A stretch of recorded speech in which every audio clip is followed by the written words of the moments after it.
পাঁচলা গ্রামে ওং নামে একজন ছোট্ট ছেলে থাকতো। সে কাউকে ভয় পেত না। স্যার, সেই গ্রামে একটা অনেক পুরনো গাছ ছিল। সবাই মনে করতো সেই গাছে ভূত থাকে।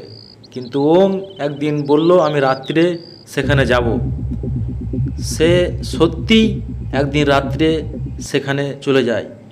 তার মনে হয় চারিদিক থেকে যেন ভূত আসছে, ভূতে তাকে ডাকছে। তার খুব ভয় করে, তবুও সে থামে না, সে আগে বাড়তে থাকে। সে গাছের দিকে যায়। তার মনে হয় যেন একটা ভূত তার কাছে চলে আসছে, তাকে ধরতে আসছে, তাকে খেতে আসছে। তার চরম ভয় করে। সে তবু ভয় পায় না, সে আগে বাড়তে থাকে।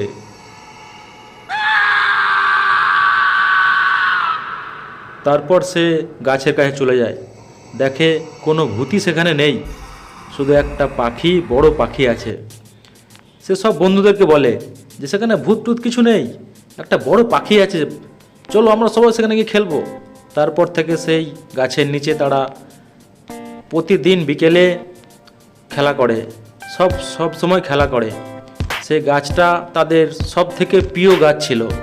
তারা সবাই বন্ধু মিলে একটা অনেক দামি কাঠ, এটা কাটতে হবে যে করে হোক, অনেক পয়সা পাওয়া যাবে কাঠটাতে।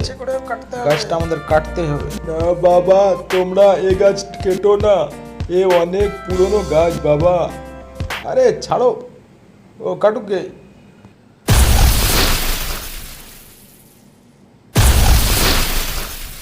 কিন্তু সেই গাছে মধ্যে যেন ভূত চলে আসে এবং সে পুরো গাছ লড়তে থাকে।